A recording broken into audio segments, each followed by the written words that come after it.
Good evening. In today's world of climate alarmism, when anyone questions that and risks being called a climate denier or a science denier or just plain and simply foolish, perhaps venal, perhaps wicked, it takes real courage to stand up and challenge the notion of dangerous man-made global warming. Well, Dr. David Legates, a climatologist at the University of Delaware and a senior fellow of the Cornwall Alliance for the Stewardship of Creation, has been standing up and challenging that notion for a good long time and with real courage. He was honored for that a couple of weeks ago, well, a week and a half ago, at the 14th International Conference on Climate Change, sponsored by the Heartland Institute in Las Vegas. And there, the Science and Environmental Policy Project honored him with the Frederick Seitz Memorial Award for courage in addressing climate science. They noted his challenging the accepted myths with physical evidence and holding to the tenets of the scientific method, insisting that data is always superior to theory, as Science and Environmental Policy Project Chairman Dr. Sheahen put it. The award honors Dr. Legates for standing up during brief tenure with the administration of former President Donald Trump and declaring that myths popular in Washington are not science, and explaining why. In tonight's show, we'll discuss the perils of telling the truth about climate change and see Dr. Legates' acceptance speech, which I enjoyed very much and found educational, historical, and even in many ways humorous, entertaining. So I got to see a new side of my friend David Legates that I had not previously seen. Before we go into that, though, let me just welcome you to From the Stacks, the live stream program of the Cornwall Alliance for the Stewardship of Creation.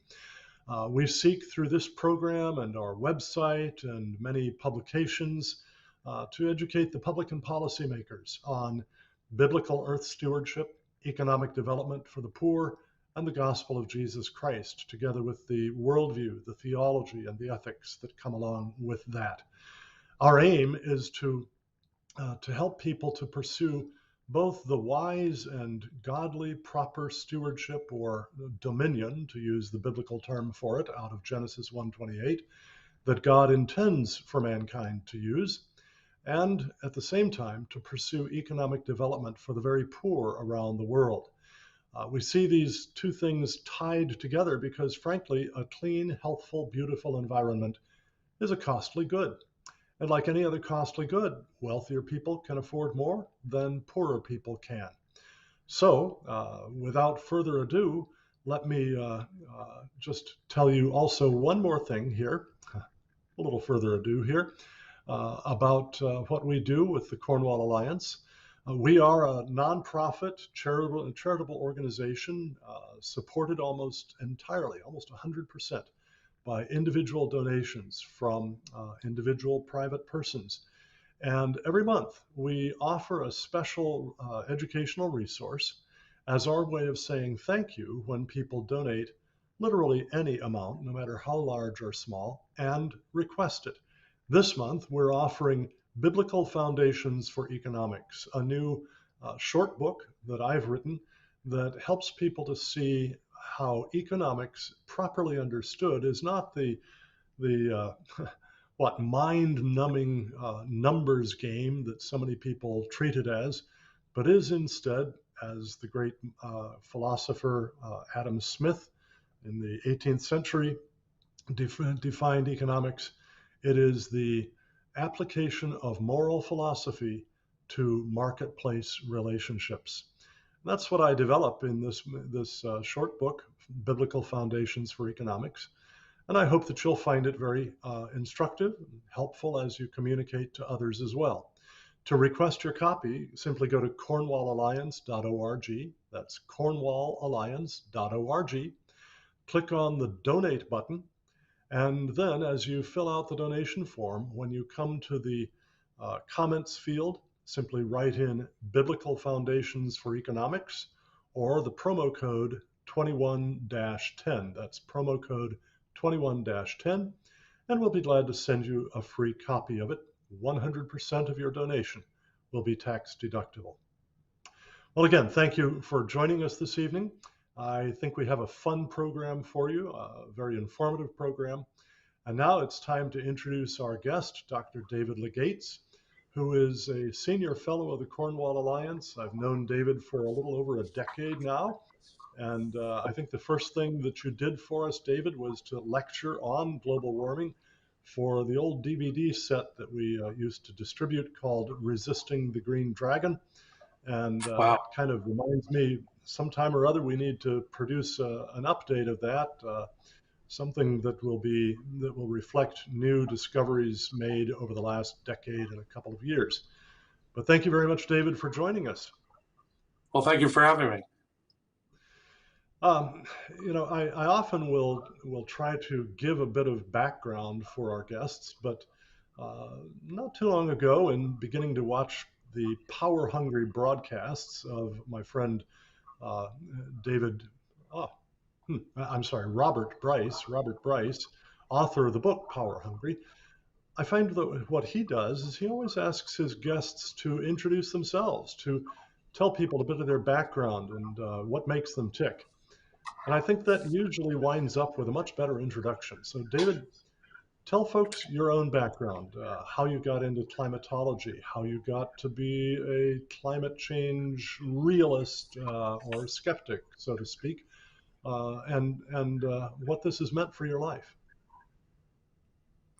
Well, thanks. Yeah, this is not really ready for this, but part of the idea was growing up, I wanted to be a weather forecaster. I wanted to be the next Joe Bastardi before Joe Bastardi was Joe Bastardi, I guess. But the idea was to essentially work at an airport and forecast weather for airplanes and fun stuff like that. And I applied to 3 universities, University of Delaware, Penn State, and the University of Maryland, and was accepted to all 3. So I went to the University of Delaware, and they said, we don't really have anybody that does meteorology. We have a guy that teaches it.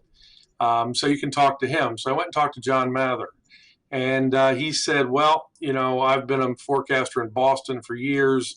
I come to realize that the future is really going to, you got to remember, this is late 1970s. The future is going to be in climate change because weather forecasting is going to be done by climate models, and it's going to be shift work, and that's not really where you should aspire to. Climate change is a big issue of the 1980s and beyond, and that's the kind of thing you should be getting into. And I wasn't really sure, that's where I wanted to go yet.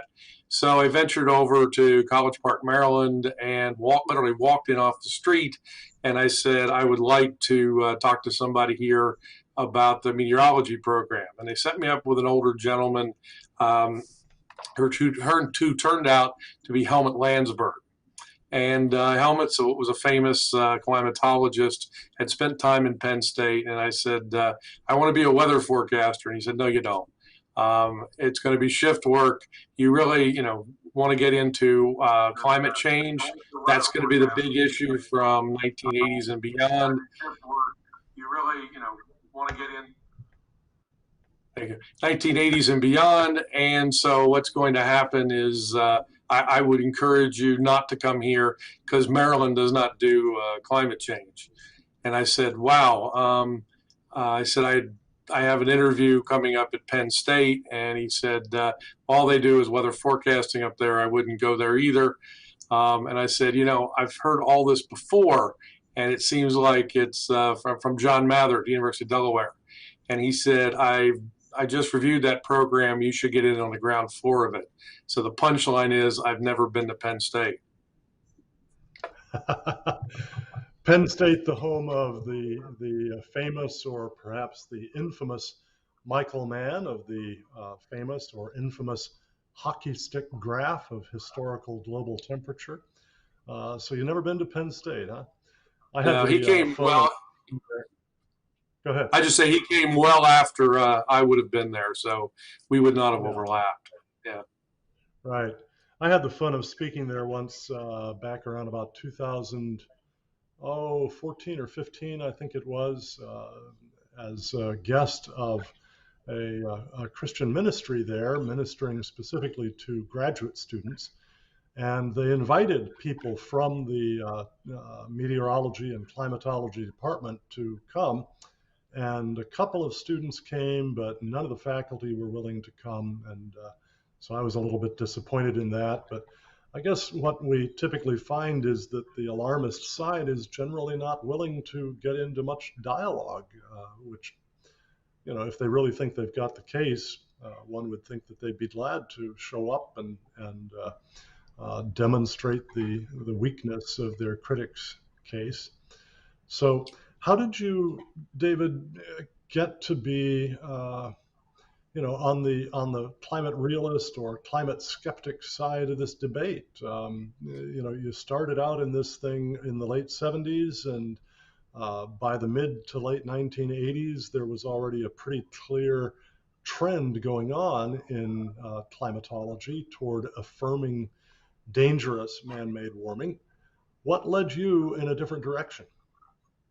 Well, some of that comes out in the presentation that I made for the said Fred Seitz Award. So I'll let that go for that. But I worked with Tom Carl and a number of people, and we went to the Soviet Union together just before the Soviet Union collapsed back in '89, trying to negotiate climate exchange data with what was the Soviet Union at the time. And so in effect, I was in on the other side, and it would have been very easy to just join in and go along. And as you'll see, the idea that I found that of trying to work together and work on things like that means you look at all sides and you make a call. And I made a call that was different than the call they were willing to make. And of course, that made me a pariah among their community. And so away I went. Uh-huh. And since then, you have taught where? Didn't you teach at the University of Oklahoma for a little while, or I Oklahoma was, State yeah, and Delaware? ooh, I was at the University of Oklahoma for 9.5 years. Then I Hmm. left and was at Louisiana State University for a year and a half. In there, Hmm. I did a 1 year sabbatical at the University of Virginia, where I technically was not on the faculty, but I did teach a course with Robert Davis. And then I came to the Hmm. University of Delaware in 1999, or I should say, came back to the University of Delaware in '99, and I've been there ever since. Uh-huh. And you're just about to retire from the University of Delaware, is that right? If all goes well, the answer is yes. Okay, well, I'm quite sure all will go well for you there. Uh, it's not always been the most enjoyable experience as a climate skeptic in the midst of a university that is dominated by the climate alarmists. I gather you've experienced a wee bit of, what do you call it in academia when some academics just try to make life miserable for others? Um, yeah, there's lots of words for it. It's the same in academia as outside. I mean, when I first came in '99, the university was very much open and to discussion and debate. But about 19, or say about 2011, 2012, things started to close down. Yeah. And by the time we've arrived now, this is largely a woke university that's a true believer. Let me just put it that way, to steal a line from Yeah. Eric Hoffer. Yeah. Yeah. Okay, well, I have been watching your career now for about 12, 13 years. You've actually been generously donating your services to the Cornwall Alliance for about 11 years now. And I think you were absolutely deserving of the Frederick Seitz Award for courage in climate science. And now I'd really like for our viewers to get to see the presentation of that award and then your speech in acceptance of it. This took place at the 14th International Conference on Climate Change, sponsored by our friends at the Heartland Institute, just a week and a half ago in Las Vegas. And so now Let's run that film, and you and I will do a little discussing when that's done. Good evening, everyone, and welcome. Las Vegas is a very interesting place. There was a cartoon, either by Far Side or Bizarro, one of those, that had this guy driving up in a car, and in the distance were all these skyscrapers, and a big sign over the road says, "Welcome to Las Vegas, brought to you by people who don't understand mathematics." Happily, the attendees at this conference do understand mathematics, and we think we'll take advantage of that in the time this evening. The Science and Environmental Policy Project is very pleased and honored to be able to present the Frederick Seitz Award annually. And by knowing a little more about Frederick Seitz, you'll better understand the significance of this award. Frederick Seitz lived from 1911 to 2008. He was a major contributor to solid-state physics, beginning back with Eugene Wigner in the 30s and 40s, when he constructed a quantum mechanical picture of solids. Remember, those were still the early days of quantum mechanics. During his career, subsequently, Seitz was president of the American Physical Society, president of Rockefeller University, and president of the National Academy of Sciences. It's a very distinguished career. Throughout it all, he held to the tenets of the scientific method, insisting that data is always superior to theory. He embodied this absolute integrity in his own work and instilled it in his students.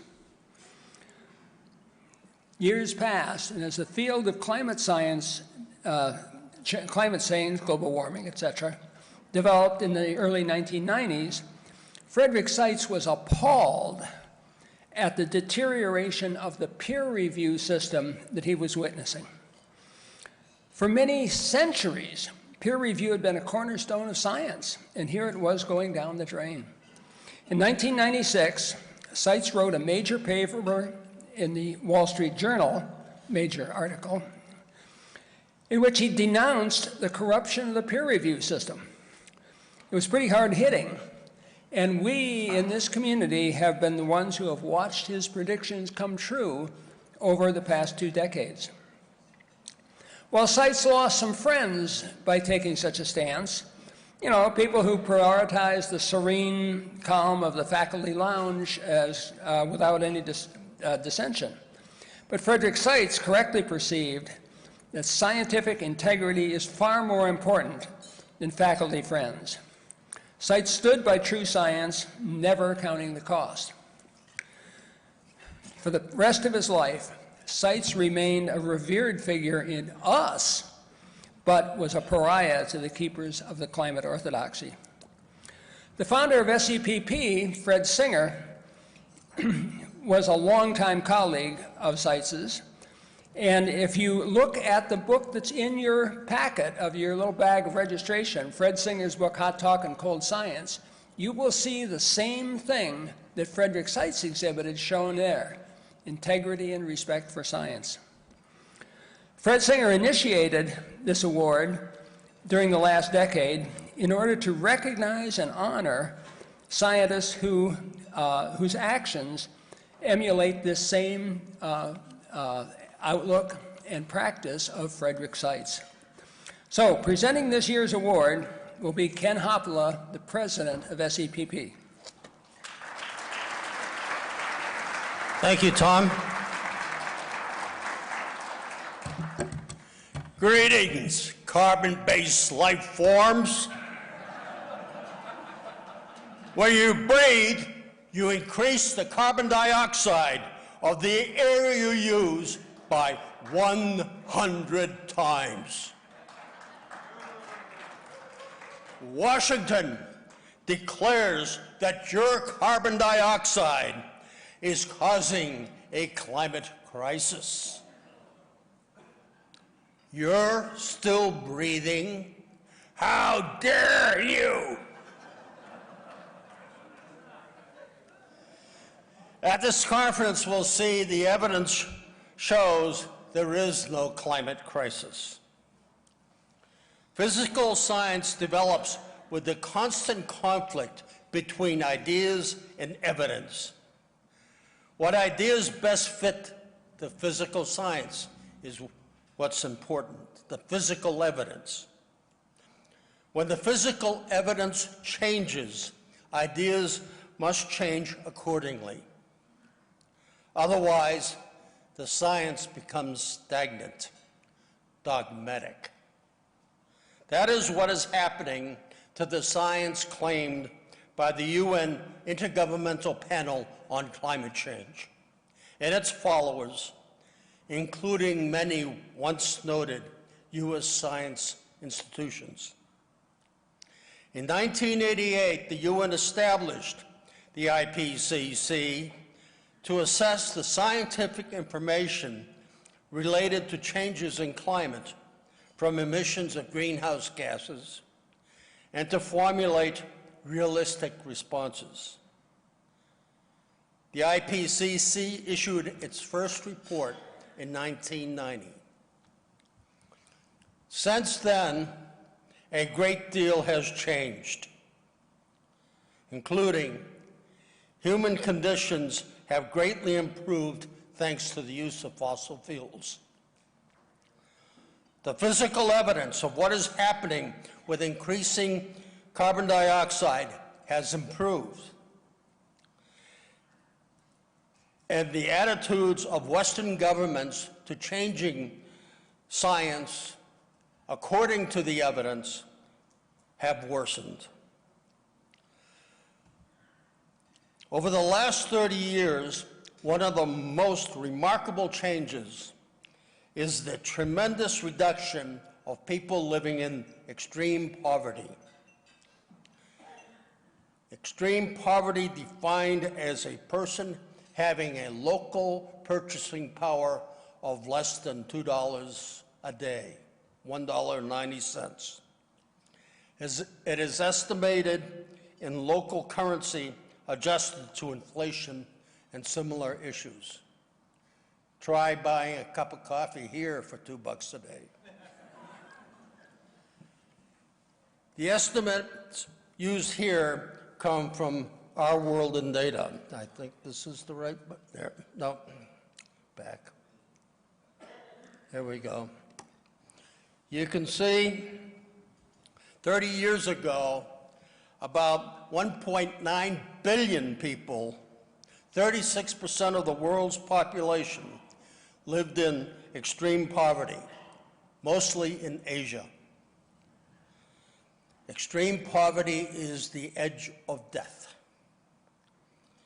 In 2018, only 650 million people lived on the edge. Far too many, but a remarkable drop. Only about 9% of the world's population.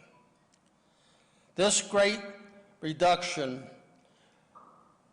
in those living in extreme poverty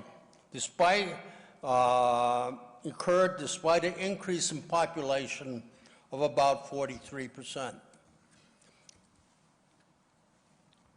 Fossil fuels have delivered a miracle. From 1990 through 2018, the world's CO2 emissions increased by 60%.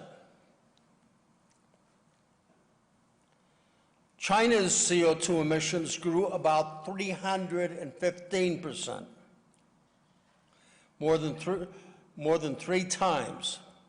As you can see in this chart, today Asia emits more CO2 than all the other continents combined. And yet the Western world is insisting that Asia is causing a climate crisis. A second remarkable change is space-age technology, which gives us the ability to observe and measure what is occurring in the atmosphere.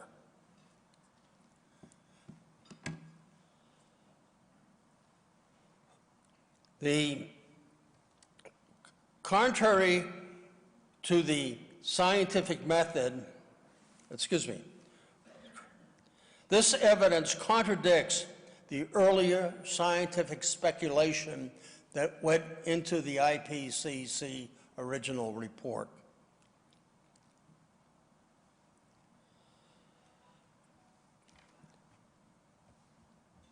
Despite a 60% increase in carbon dioxide, the influence of CO2 on global temperatures is modest, not dangerous.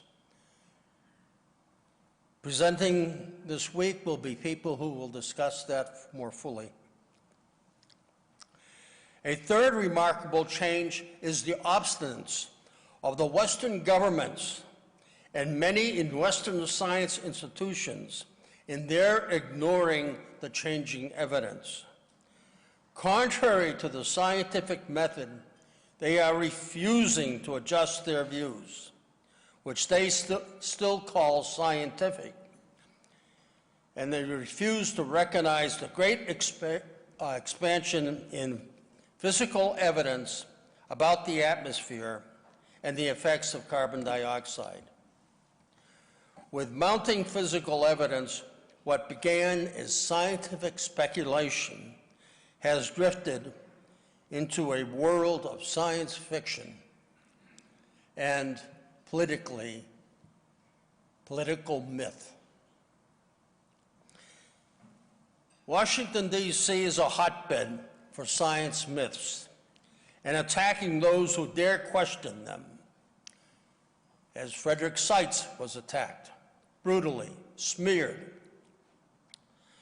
Our honoree this evening has already experienced what happens to physicists who challenge the accepted myths with physical evidence. In his experiments estimating precipitation, he always advocated those measurements must be checked and double-checked. And when the scientific concepts do not meet the evidence from experiments and observations, the concepts must be changed.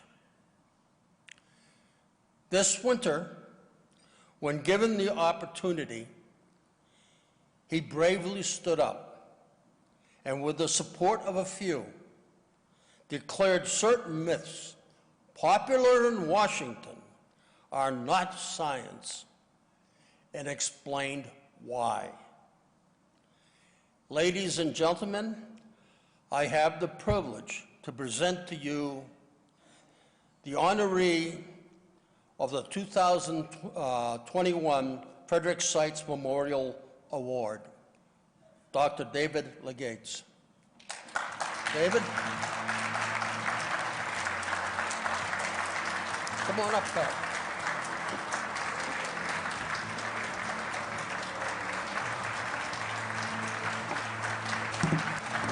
Congratulations, Thank you very David. much. Thank you. Thank you. What?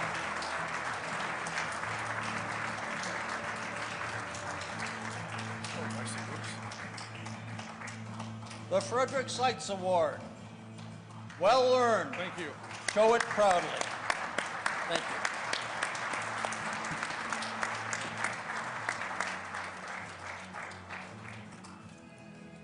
Thank you very much. Well deserved, young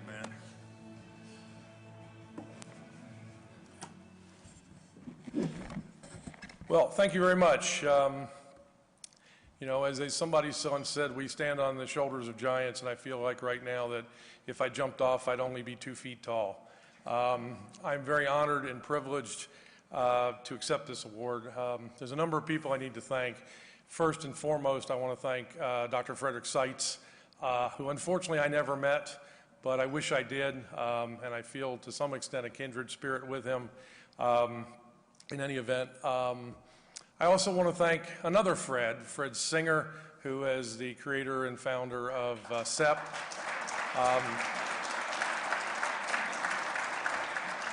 I did get to meet Fred, I did get to know Fred, and I'm glad to be able to say that Fred was my friend, and that I think he was he was an excellent person, and I am much better off for knowing and having met him during my career.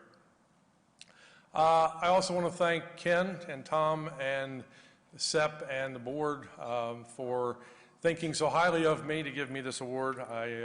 I'm very appreciative of them, and I'm glad for the fact that they have not quit and that they've continued forward in fighting the good fight in trying to get science method into further use, particularly in climatology, but in other areas of science as well.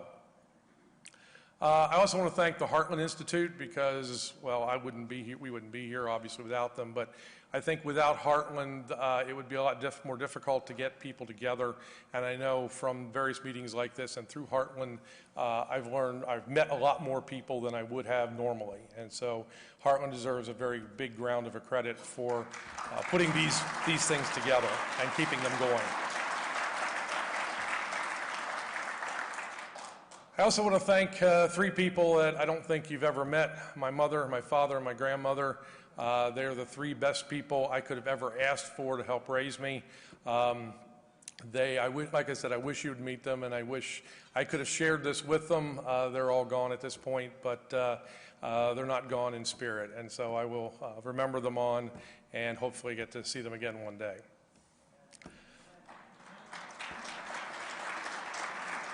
And I also want to thank all of you for staying around. I know that you could have gone off to the crap tables, but instead you've decided to stay here and listen to standard skeptic crap. And I'll explain that term as we come up in a moment.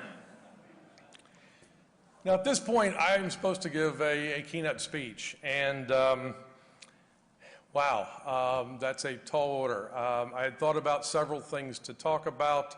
I have a bunch of notes, for example, on my PowerPoints. Unfortunately, I'm not able to see them, so we're going through an experiment now where I'm going to demonstrate to you that people from Delaware can actually give a talk without using a teleprompter.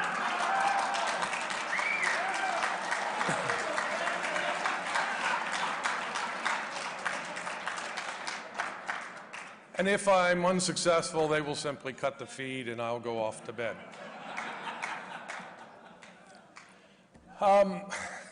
As I said, I was trying to figure out what to talk about, and one of the things I wanted to say is where I thought climate science was and where it was going. But in fact, Dick Linson did an excellent job of that at the last Heartland, and I certainly couldn't hold a candle to that presentation. I want to talk about the kind of precipitation, climatology, and science that I'd been working on, but there's too much of an overlap with the excellent presentation that Roy Spencer gave. And I wanted to talk about climate alarmists and some of the weird things they're up to, but Will Happer did an excellent job there too. So unfortunately, everything I want to do is either A, already been done, or B, there's somebody in the room who could simply do it better than I could and knows more about it. So I really wasn't sure where to go. So of course, I turned to the Oracle. And I said, Jim, what should I talk about? And Jim Lakely says to me, here's how you should start your talk. You should say, I was born in a small log cabin in Delaware, and I was a voracious reader. Now, I think he said reader and not eater, but I'll go with reader because it fits something I may say a little bit later on. But in any event, that started to sound more like, you know, this is my life and you don't want to know that much about my life. Believe me, I don't want to live it again.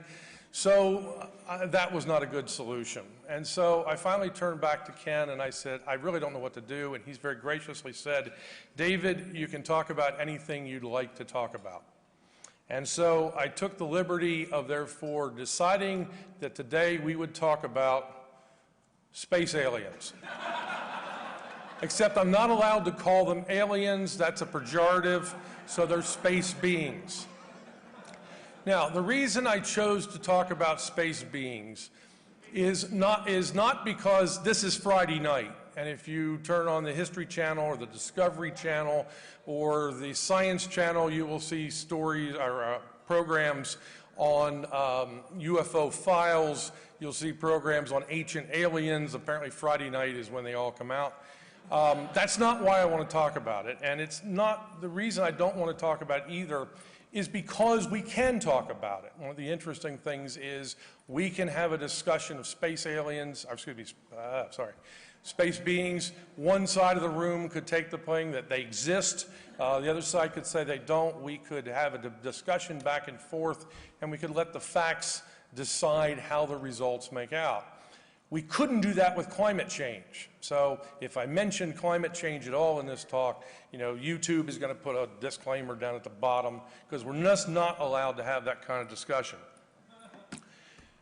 No, in fact, the reason I'm not talking about it tonight either is because I'm booked on Southwest Airlines, and if this had been last week, this would probably be the only way I'd have gotten here in time. But nevertheless, no, the real reason I want to talk about space beings tonight is because it's why I'm here. And let me explain why that is.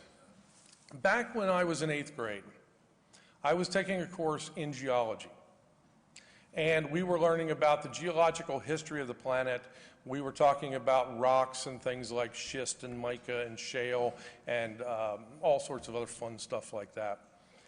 And then one day the teacher came in and he said, there is a new book out that's going to change the paradigm of science.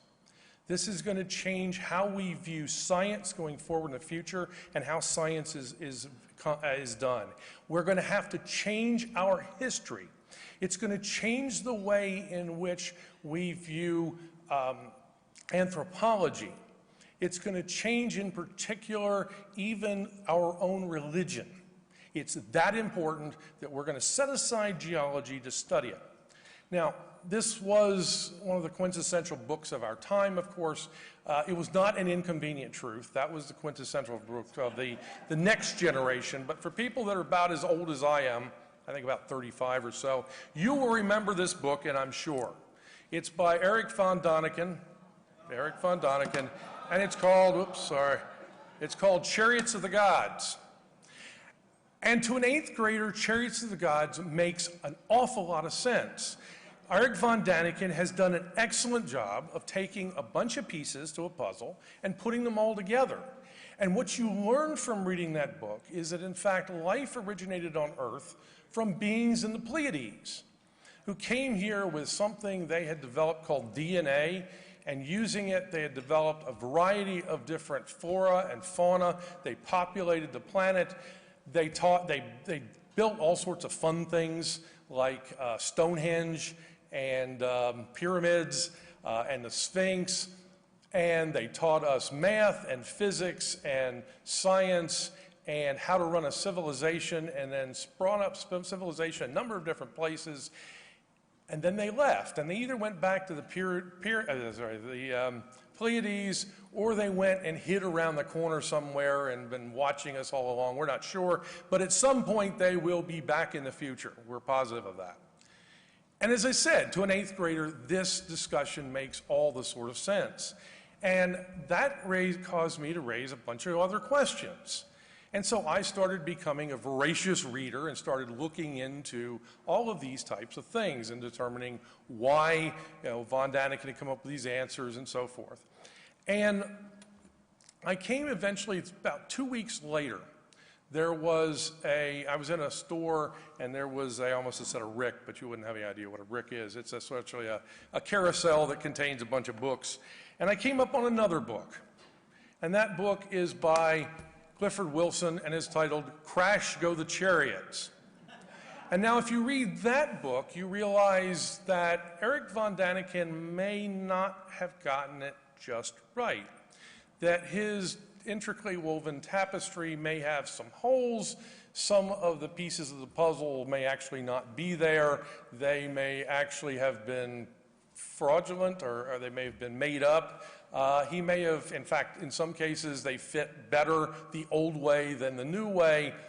And essentially what you'll wind up with is 2 different viewpoints of the same thing.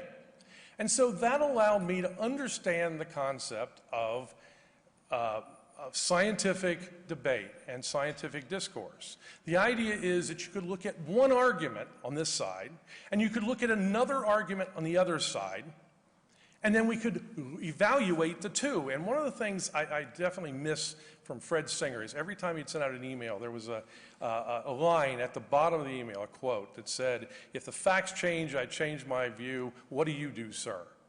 And the idea is that in this case, the facts drive everything.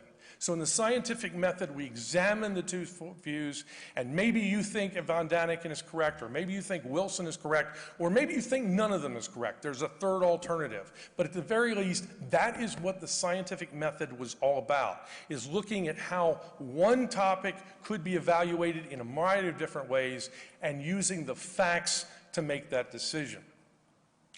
Well, I was pleased because I'd learned something, and I'm in 8th grade, and you don't usually learn lots of stuff. So I went to the professor, it's 8th grade. I went to the teacher, and I gave him the book, and he read it over the weekend, and he came back the next morning, Monday morning, and I remember he dropped it on my desk in front of me, and he said the 3 words that I would hear several times over my career: standard, skeptic, crap. Now, the reason I love those 3 words, and I wear them like a badge on my sleeve, is because I am probably the only person in the world whose research has been characterized by the word crap in the prestigious journal Science.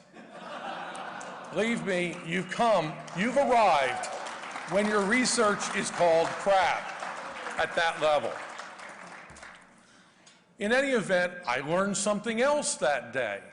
I learned that there is science discourse and science, the scientific method, and on the other hand, there is indoctrination. One side fits all, everybody must agree, nobody can disagree, we're not allowed to listen to the other side of the spectrum. And of course, I learned later about the history of Trofim Lysenko and the Soviet Union, and how the Soviet Union was set back many decades in agriculture simply because they wouldn't investigate Mendel's peas and the idea of genetics. But the idea was that, again, I learned that day, and it raised a lot more questions, is we've got to be able to discuss both sides of the issue. So when I finally left my quest for investigating ancient beings and moved into climatology, I carried that with me. And so as a result, I want to look at why things happen. I want to understand them, and based on the facts. And as Fred always indicated to us through the quote, if the facts change, I change my view. What do you do? And so that's the scientific method. That's what we should be striving for. And I don't care what the answer is at the end, as long as the answer is a logically determined effort from science and not from indoctrination.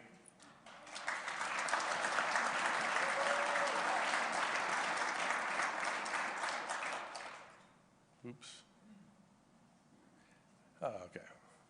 Sorry, the problem is, I can't see my notes. So now, one of the things I recognized was that in the discussion of ancient beings from space, is that one thing you could always count on, and that was that the federal government was always going to tell you, nothing to see here, please move along. It was a weather satellite, it was swamp gas, it was ball lightning. I don't know why it was always the atmospheric science people that were to blame. But in any event, maybe that's why I got into climatology. But in any event, that was the argument. But then about a year ago, less than a year ago, we start to see articles like this coming out. U.S. government prepares to issue landmark report on UFOs. And now they're telling us, well, we're not sure. It's not ours. We don't think it's friendly. We don't think it's Russian. We don't think it's Chinese.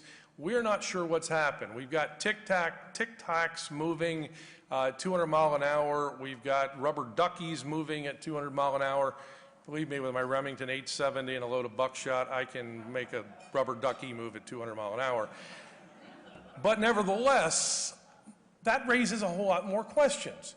Why? Why now? What has changed? What facts are different? Were you lying to us then, or are you lying to us now? In other words, every fact or everything we find should raise a number more questions. The problem now is I have also mentioned the federal government. And several days ago, I went to our website for this thing, and I noticed, oh my goodness, they've already picked a topic for me. And the topic is, if I can read it, the perils of being a climate realist in government. Now, there are several people in the room who've been in government a whole lot longer than I have.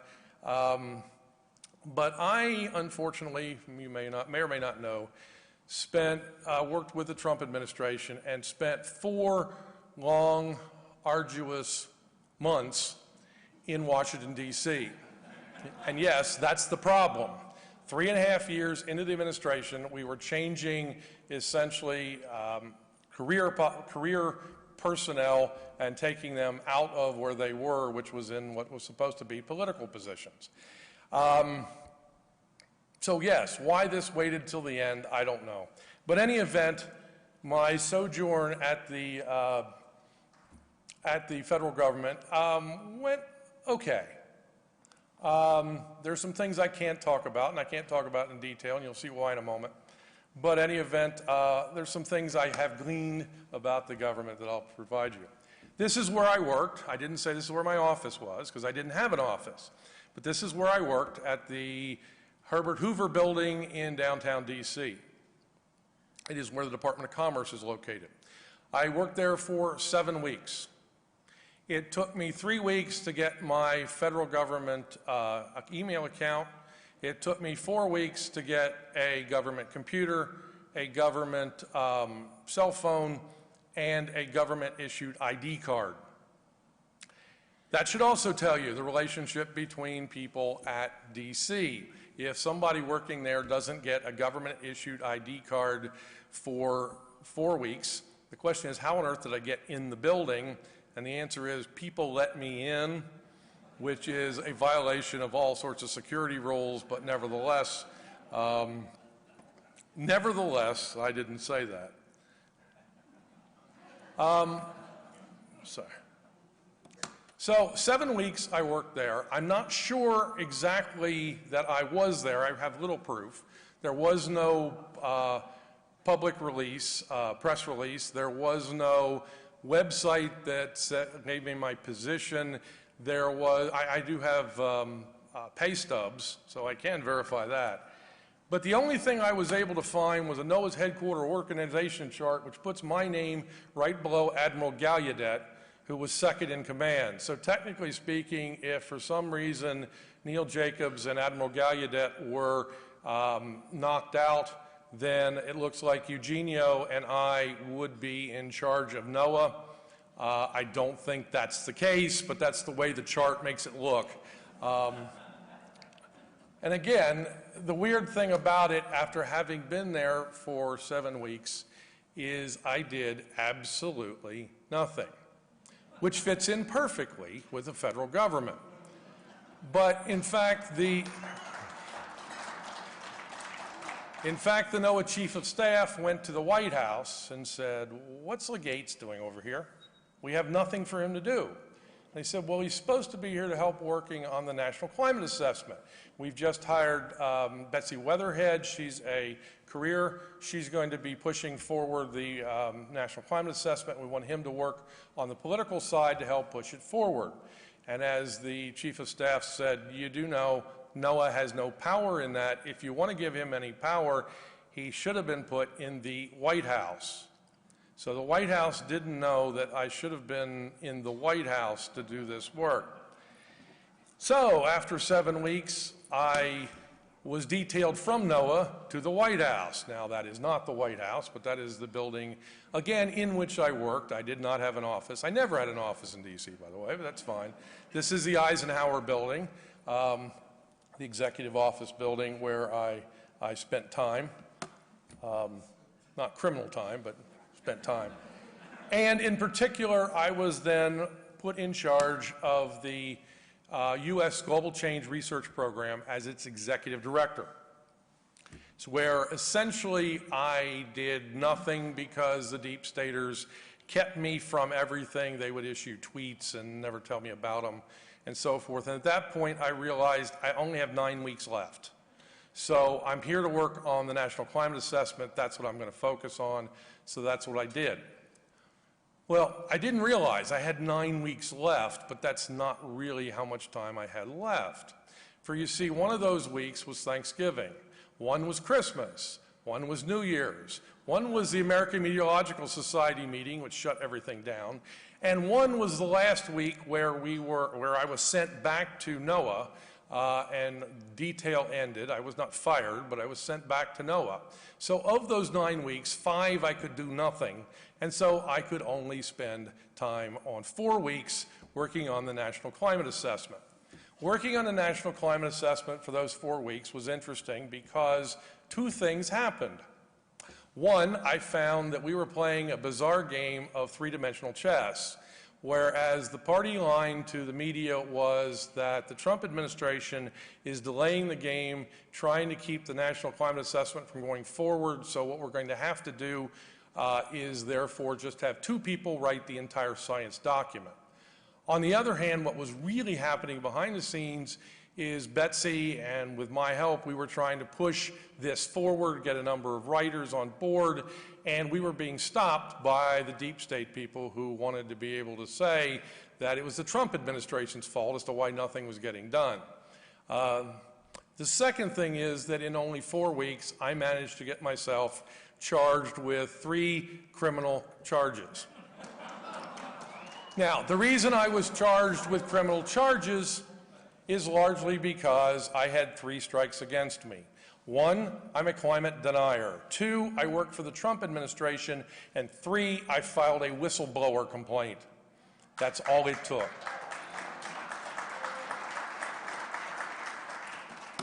But, which is why I really can't say lots about it, but there are 3 things that I have gleaned from the federal government. And when I say federal government, I'm talking about the hierarchy that exists in and around 1600 Pennsylvania Avenue. The first thing is that essentially your title is the length of your title is inversely proportional to the amount of power you actually have. So the president is one word, has lots of power, except possibly for this current president. But in any event, my title officially at the end was Deputy Assistant Secretary of Commerce for Environmental Observation and Prediction on detail to the White House as Executive Director of the United States Global Change Research Program. That is 28 words, therefore I had virtually no power at all. I think that in particular, the janitor had a shorter title, and yes, she had even more power than I did. The second thing I noted is a lot of people refer to DC as the swamp. And that's okay if you're referring to the ecological association with the Potomac River Basin, if you're talking about Northern Virginia and Maryland and the ecological conditions of that region, then as a physical geography standpoint, swamp makes sense. Because the definition of a swamp is a wetland ecosystem characterized by mineral soils, poor drainage, forested vegetation, and a large variety of plant and animal life. So there's lots of life, and they're living well, and in particular, a swamp is a very viable and necessary ecosystem. And in some cases, it looks beautiful. None of these are true of the federal government hierarchy inside DC. If you must use a euphemism, then let me suggest the following. Cesspool. A cesspool is defined as a covered hole or pit that is used to collect and store human refuse. And I think there's quite a bit of human refuse there, but the one I like better is the Merriam-Webster definition, which is a filthy, disgusting, or morally corrupt place, and I added the Washington, D.C.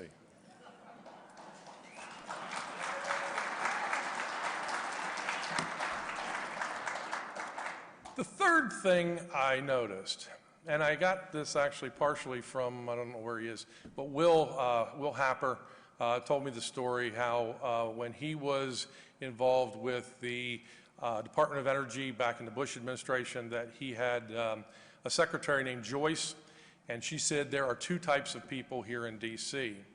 Well, I think Joyce is wrong. She may have been right at the time, but maybe there's a third type that has arisen. But in any event, I'll use her terminology and expand on it. She said there's 3 types of people. The first type of person are the weebies. Weebies are we be here when the administration leaves. These are the deep state people, the career politicians, or the career people, I should say. Weebies are, there's some nice ones, I will admit, but by and large, they should all be sent to the 10th level of Dante's hell. Dante, I know, didn't have 10 levels. That's because he didn't know about the U.S. federal government. The second type of people are the UBs. You be leaving when the administration ends. These are the political appointees. What I found is that the weebies and the UBs tend to fight back and forth, sort of like Laurel and Hardy. And they beat each other, although it's non-comical. I am simply amazed at some of the things I have seen go on between, as I said, the career people and the political people, and maybe it's not as bad in this administration, but it was pretty bad in the last administration. As I said, there's a third group of people that I found. They I call the we wannabes. These are the people who are actually political appointees but want to be able to appease the weebies and maybe join them at some point.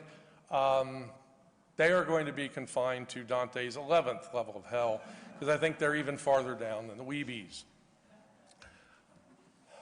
So the question, I always have lots of questions. I don't know, this comes back again to my discussion of beings from outer space, but the fundamental question is, was it all worth it? Taking 4 months off to go to DC. It wasn't bad in terms of a commute from my doorstep in Middletown, Delaware, to parking garage, to walking into one of these 2 buildings would take me 2 hours at rush hour.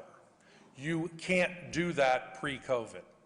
But under COVID, there was nobody around, so if I wanted to go to DC, I could go there in a moment's, well, in a 2-hour notice. So that was useful for me, whereas if you were, you know, in Washington, if you were in Washington State, or if you were in California, you'd have to move to DC, and then the answer may have been no. But for me, I find the answer was indeed yes. Why? More questions. Because, one, I had to see it for myself. There is something to say about understanding what's going on, and you can learn by watching it happen, but you have to experience it firsthand to really get the appreciation or lack of appreciation as to exactly what things are. But the most important reason was, and I should say, I have no interest in ever going back. I don't care what happens, I don't want to ever venture inside the Beltway, not even to see the Nats play or anything like that. Nope, I'm done with DC. But the other reason is the answer to the question, what would I have been doing if I hadn't have gone to DC? And the answer is, I would have been back at a woke university teaching online using Zoom to a bunch of students that were taking advantage of the system, that were cheating like mad, and when you found them cheating, the university turned a blind eye towards it, and if they didn't like the grade they received, the university would allow them to change it.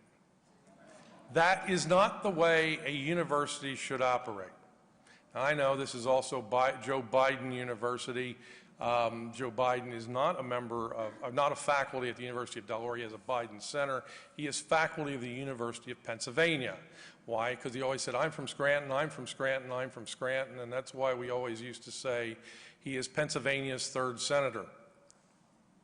But the reason is that Joe is that he knew that if he ever decided to run for president, he would need votes from Pennsylvania. And fortunately, he's so old, that'll never happen again. No, but I do need to defend Joe particularly. Being a Delaware native, I understand, and Joe has taken some flack for his comments on corn pop. Again, I'm a Delaware native from Delaware, and I'm not as old as Joe, so I don't know Corn Pop, but I do know his two younger brothers, Sugar and Coco, and I do know they were bad people. If you hung around them for too long, there was certainly a guarantee you were going to get diabetes. The Pop brothers were definitely bad dudes, so I can agree with Joe on that one. So at that point, I think I'm about out of time. I'm looking for the timer, but I don't have one. And I was trying to figure out, how do I put all this back together? Now that I've unraveled so much stuff. You always like the last slide to tie everything up in a nice bow so everybody can go home pleased, or at least just go home. And so I looked around, and surprisingly, I found a quote. And this quote is by Dr. Fred Seitz. And the quote says, "A good scientist is a person in whom the childhood quality of perennial curiosity lingers on. Once he gets an answer, he has more questions." The curiosity of trying to come up with the answer to science means that we have to follow the scientific method. We have to investigate all avenues, and we have to do it using essentially the facts as our driving force. As Fred Singer used to show us, if the facts change, I change my views. But in particular, we use the scientific method. We can't rely on indoctrination and Lysenkoism. We have to fight against that. And in particular, we always recognize it's going to always cause us to ask a lot more questions. I thank you very much. Again, it's an honor and a privilege to win this award named after Dr. Frederick Seitz. And I thank you all for being here, and have a good evening.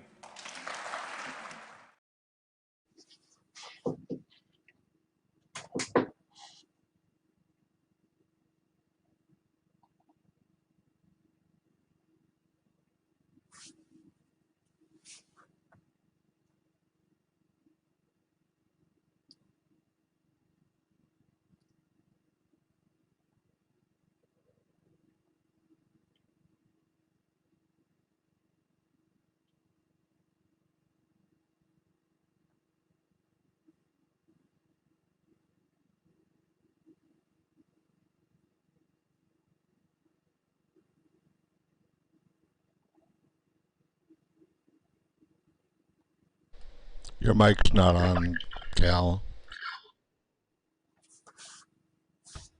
Yeah, there's the problem of having having muted my mic during the video.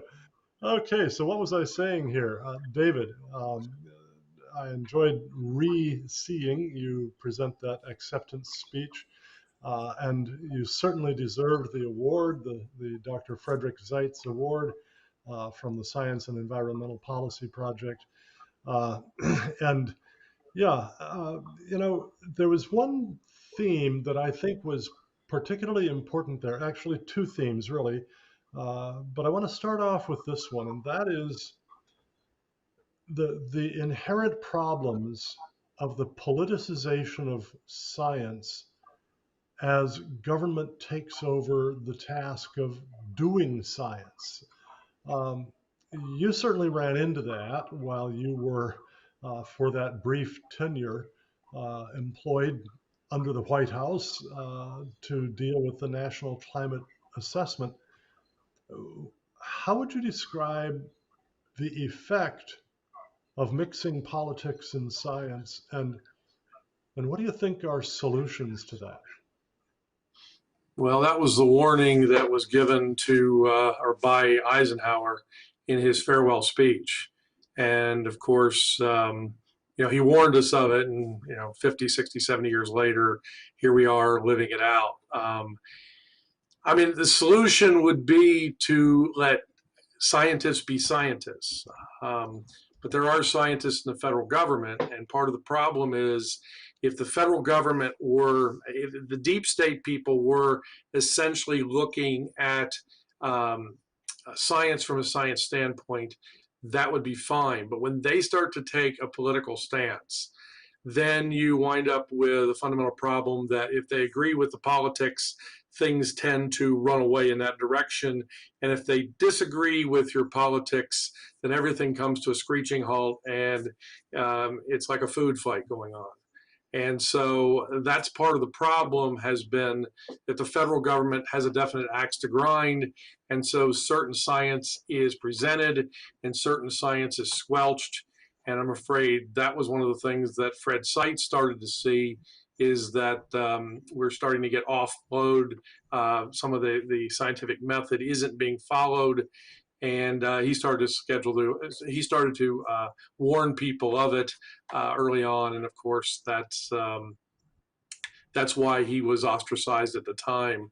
And I'm afraid things never changed. It just got worse. So what do you think can actually be done? I mean, things haven't been done to solve this problem, but what could be done? I know a couple of years ago, some members of Congress were working to try to instigate a sort of a red team, blue team process in government agency science, in the Environmental Protection Agency and OSHA and other parts of the federal government. What would that have looked like, and what other solutions might there be? See, I think the problem is we are way too down the road now. Part of the problem is that the deep state people are essentially ingrained, and they promote people from within that are of like mind. So I don't see there's any way of really changing things unless somehow you could flush out all the upper level and start again. And I don't know how that gets done. And your other question was? Oh, the red team, blue team. With the red team, blue team issue, the issue that was always fought from the beginning, because as you well know, the other side does not want to have debate. They want 97% science consensus, or as recently came out in environmental research letters, now it's 99.9+%, and it's way off the chart. And so, of course, the argument has always been, if you have the science, you argue the science. If you don't have the science, you argue for consensus. You argue to squelch the other side. And I'm afraid that's where we are. Red team, blue team would have been one side, the one side yelling at the other and criticizing who was on the team. Maybe it's the only thing left. I don't know. But we can't continue the same way we've been. I know there was the effort to require that any scientific research used as a part of the rationale for government regulations had to be public. That is, the data, the raw data, the computer code, everything else involved in it had to be made public so that anyone could access it and other scientists could try to replicate it, or failing to replicate it, actually falsify it and show that it wasn't reliable. What happened to that? Who in the world could object to that, and why? Totalitarians would object to that. And there's no, think about it. We want to have transparency and openness, and that says that's exactly science. We want to have the scientific method. But of course, if you don't want to have a discussion, it's all settled. We know over in the little corner, don't worry about the guy behind the curtain, to steal a line from the Wizard of Oz. We already know all the answers. There's no need of you looking into more detail. Just trust us and go with what we've told you. And unfortunately, that's not science, but that's totalitarianism. Yeah, I was actually reading about that new what do you call it? Study, paper, report, what? It's purporting to have shown the results from looking at many thousands of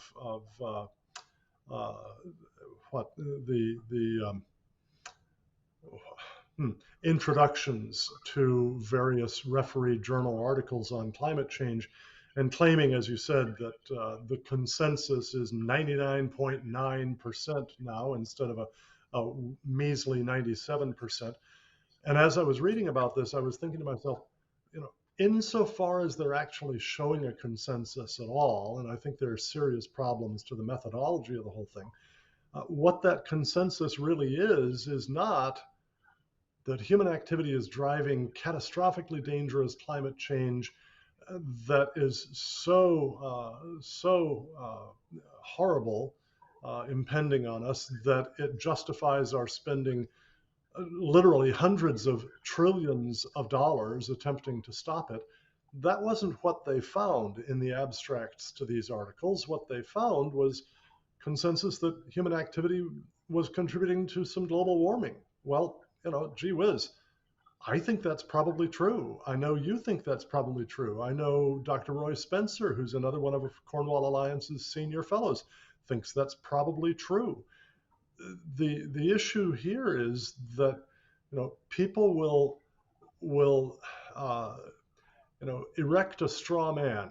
They'll say, oh, the climate realists or the climate skeptics, people like David Legates, people like Roy Spencer, people like Fred Singer, or the late Dr. Frederick Seitz, they deny that human activity has anything at all to do with global warming. And obviously there's this enormous scientific consensus against them. And look, if consensus mattered at all in science, which it really doesn't, it's not a scientific value, it's a political value, still this wouldn't be the kind of consensus they're looking for, would it? No, and that's what I usually refer to as the crossfire syndrome. If you remember back, CNN used to run something called Crossfire, and what they would get is two people on either side yelling at each other, but at least there was a debate. But particularly each side would attempt to paint the other side as an extremist. And so that's what they've been able to do, is to paint us as extremists. So you ask the question, do you believe in global warming? And when almost every scientist says, well, of course, because the temperature has risen from some point in the past till now, then okay, that means that it's all anthropogenically driven, it's all carbon dioxide, and it's all going to be devastating unless we do something about it. Well, that's not what the question said. And so that's one of the ways of playing it. And one of the ways we're seeing now with these abstracts is, somebody sits down, doesn't bother to read the article, reads the abstract, and then pretends they know about the paper from the writing of the abstract and puts it into some category of agree or disagree with the consensus. And in fact, I've looked at the article. They make the open statement that if the person does not make if the research group did not make a call one way or another, we assume they were in with a consensus, because only the skeptics would have to go out of their way to say we're skeptical. So if you don't make that statement, then you must be in agreement, because otherwise you find there's just no need to have to make that discussion. Yeah, despite the fact, of course, that if you do that, make that statement, if you do publicly criticize the idea of dangerous man-made global warming, justifying trillions and trillions of dollars to stop it, well, your career can rather quickly come to an end. So the assumptions in this new so-called study are simply astounding, and certainly not at all good science or even good journalism for that matter. Yeah, we are running up against the time limit here. We've gone a little past an hour, which is not unusual for us. But David, what would you say as closing words to ordinary American citizens who are concerned about the need to restore confidence in government, the need to restore trust in government in the midst of this kind of a situation that you painted in your acceptance speech for the award, and that we've just now been talking about? What should ordinary American citizens be doing to try to pressure their representatives toward some sort of an improvement in the situation? See, I've been dealing with the executive branch, so the average person really has no say in who goes into office and who does things. But where you do have control is through the legislative branch. And we need to start looking for good candidates that have good moral backgrounds, good Christian backgrounds Mm. that we can trust. I mean, too many times we elect people because they're different from the terrible person that's in there, and they get in and they either refuse to take a stand, or surprisingly, in some cases in Delaware, I've seen they jump the other side because I can get elected again. And Yeah. we need to have people in the legislative branch that aren't simply worried about getting reelected, but about doing what's right and what's fair for the people of the United States or their constituency. Yeah, that reminds me of what Dr. Art Robinson of the Oregon Institute for Science and Medicine said in his keynote address for the 14th International Conference on Climate Change. He rehearsed a bit of his own background, his running for for Congress in Oregon and losing that, and then his actually his own family insisting that he run for the state legislature, and he finally went ahead and did that, and since winning there, he's a member of the Oregon State Senate and has taken advantage of an interesting thing in the Oregon State Constitution, which I suppose very few people ever even read their own state constitutions. But Art Robinson found that the Oregon Constitution specifically says that any member of the state Senate can make a 2-minute address to the full Oregon State Senate every day if he wants to. And nobody had been doing that ever for the very, very long time. And now Art Robinson does it every single day that the Senate is in session. And that's a way for him to communicate. But what Robinson pointed out in his address was just exactly what you just said, how important it is for godly, honest people, people of integrity, people of humility, people with a real servant attitude to be willing to run for office. And frankly, that's a scary thing, because when you do that, you are, as you alluded to in your talk, you are having to be willing to jump into a cesspool. And often the whole experience is just devastating to people personally, to their families, because politics can be very, very dirty business. But I think you and Art both are right that we need more and more godly people to step up to bat. There's a saying that is often attributed to Edmund Burke.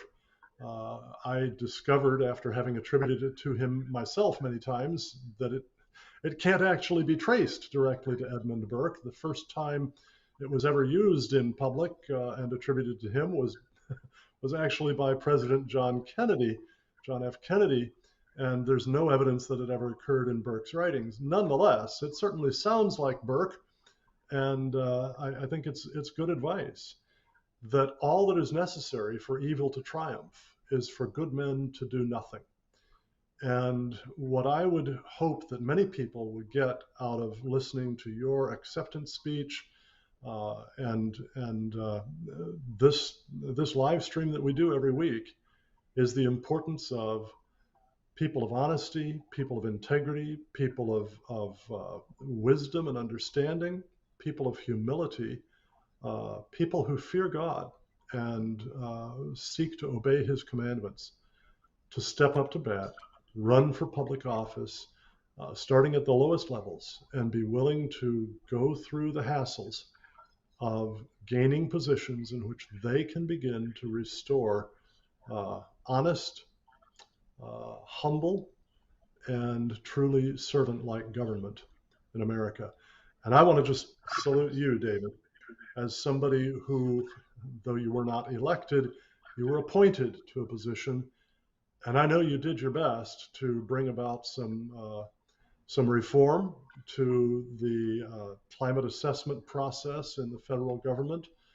I know you got your feet cut out from under you by some longtime deep state people. You suffered rather significantly for that. You took it like a man.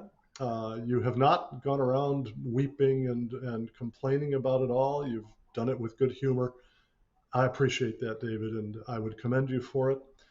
There was nobody this year who could better deserve the Frederick Seitz Award for courage in climate science. Thanks very much for being with us again tonight, David. God bless you. Well, I Any appreciate closing words? I appreciate it. Thank you very much. And like I said, you don't have to run for major office. You can run for school board, or you can help other people get elected. So not everybody is called to be the senator or the representative, but there are other places which we can serve, and hopefully we can turn things around. Yeah, amen to that. Well, friends, again, thank you very much for joining us for From the Stacks this evening.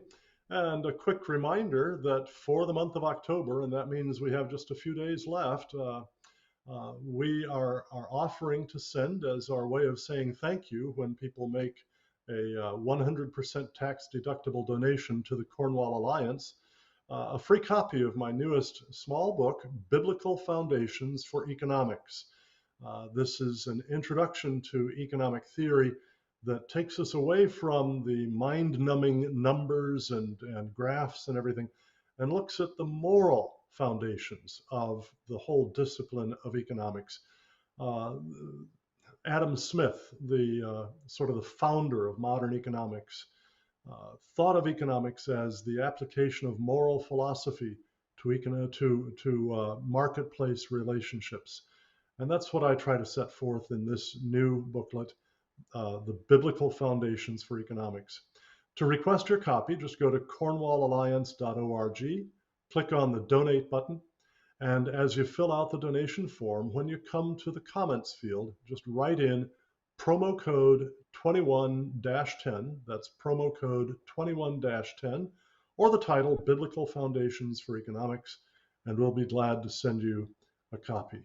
Well, thank you very much again for joining us this evening. Look forward to seeing you next week for From the Stacks.